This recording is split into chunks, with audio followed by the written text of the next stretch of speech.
Shorts on, boy, got the shorts on.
Hello everybody, thanks for joining me.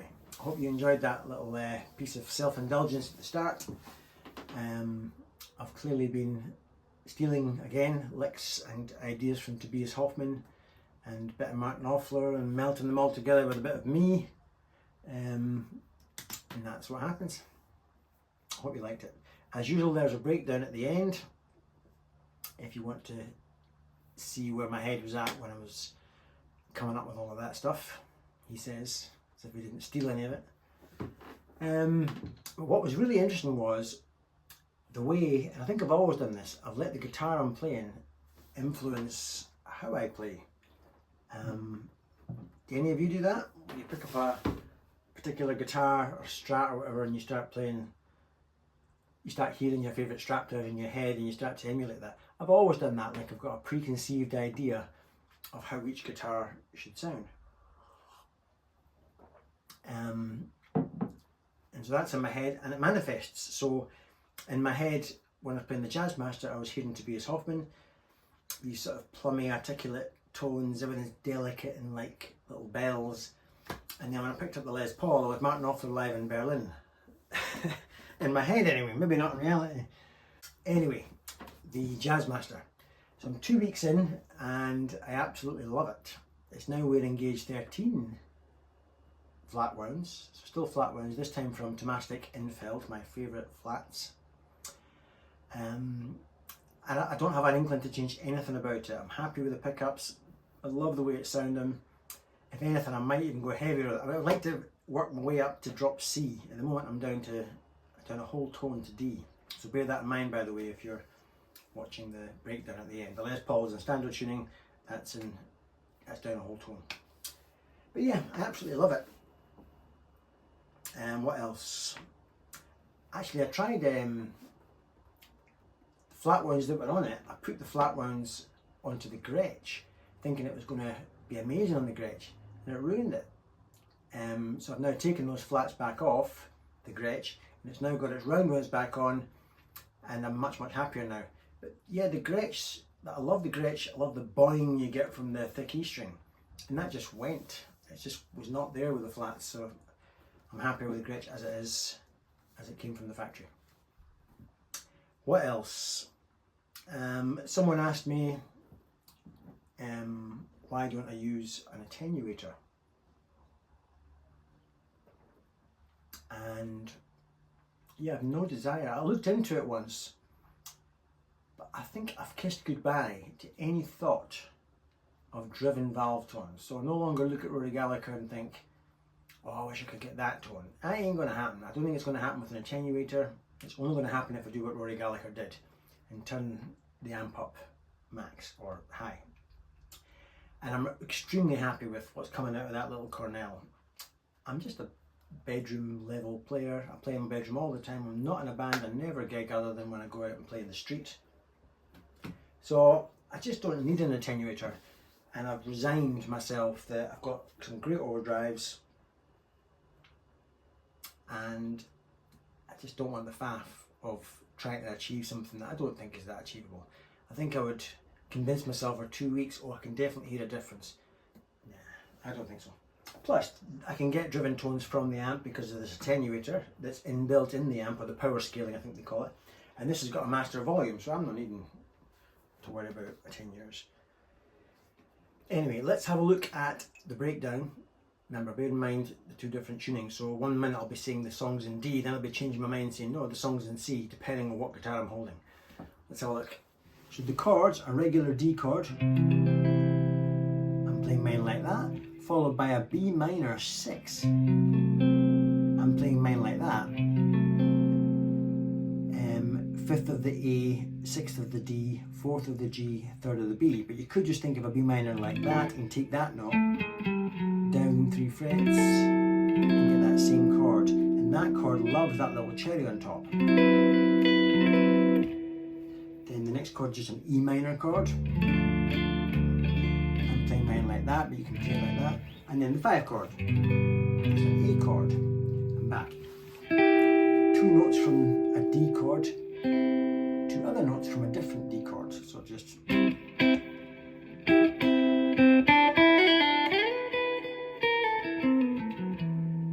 that's just me hitting the chord tones of that chord. I'm even including the cherry when I try and hit chord tones. So that's where most of the magic hinges in this whole little track, is around that chord, because it's such a juicy chord. And it would be literally a crime. You should be thrown in jail if you're soloing over that and you don't hit some of those chord tones. It's just so lovely.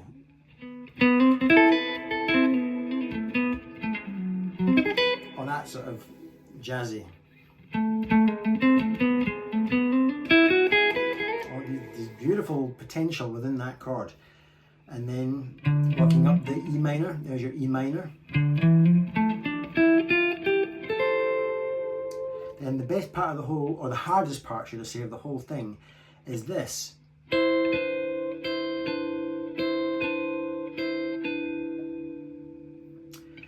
That's an A chord, because I'm on the A chord of this part of the song, the turnaround. There's an A, but there's a D. And I'm playing them at the same time, but rocking back and forward. Tobias Hoffmann did this. I really struggle with that. Then we've gone back to the 1 chord, which is a D chord, but for some reason, there's not a D anywhere there. That's kind of like a G, and that's kind of like an A. I don't know why that works over the D chord. There's a lovely sympathy there for some reason. And then we're going to go back to the B minor 6.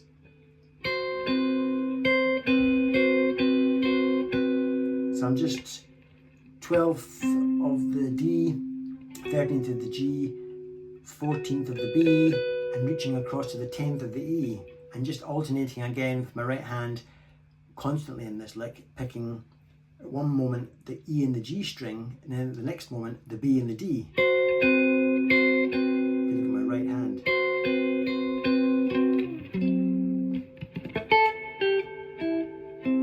Back to the E minor chord again.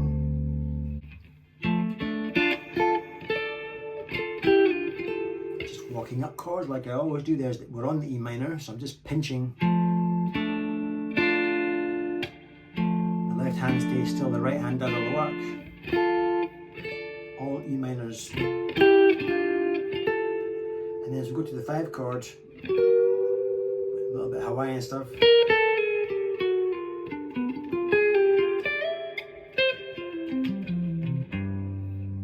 When we got to the 5 chord, I went, that's A, and we're on the 5 chord.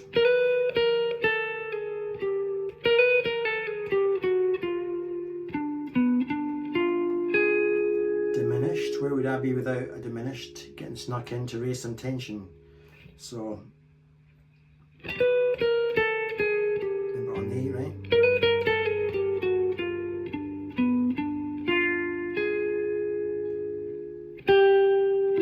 And then now we're back to the 1 chord. Oh, that's just the chord.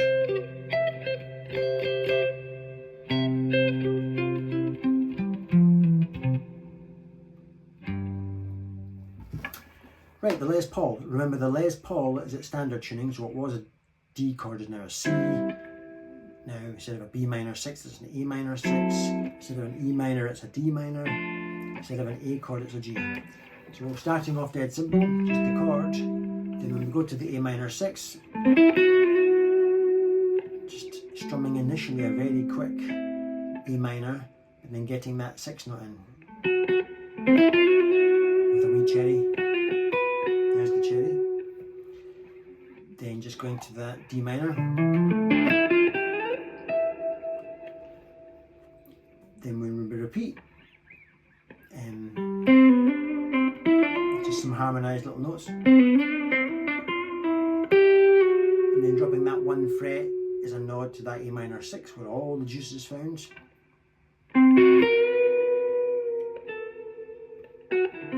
Just playing choice little notes to nod to these chord tones.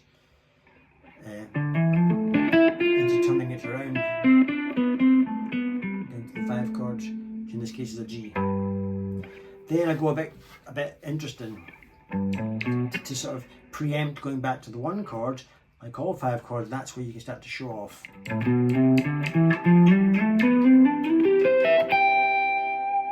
very Les Paul kind of lick.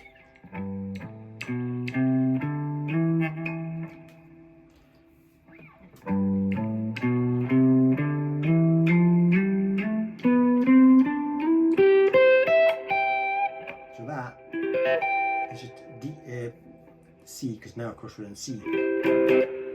Going from the 5, which is the G, up to C.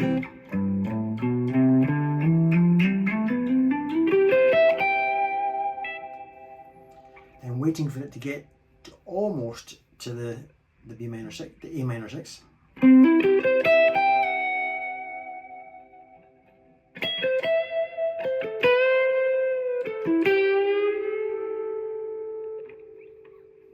Now we're on the D minor. That was just notes. Where else are you going to go? Type in notes. Yeah.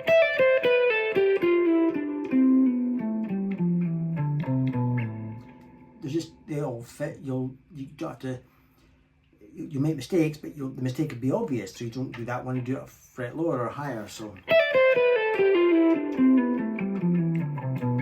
I could have resolved it further, but in the interest of taste, I think it's quite nice to stop a lick a little bit before the lick is due to be stopped. I think it leaves you hanging. And then I did another, we're back at the 5 chord again, so it's time to show off again with a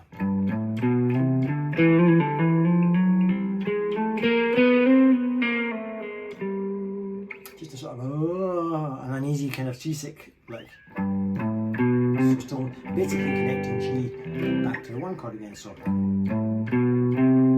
far so good.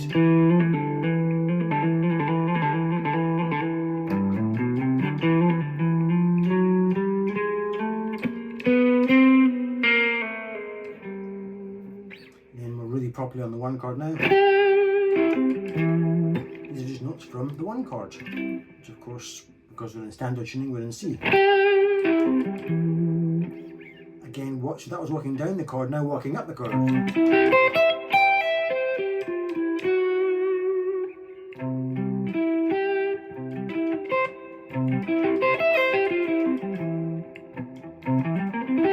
Well, that's just walking up the chord, so. Oh, play it cleanly. Play it cleanly for the people. What did I do? I've lost it now. Just shifting position from that position to that position. And walking down that position. And that's me referencing the A minor 6 again.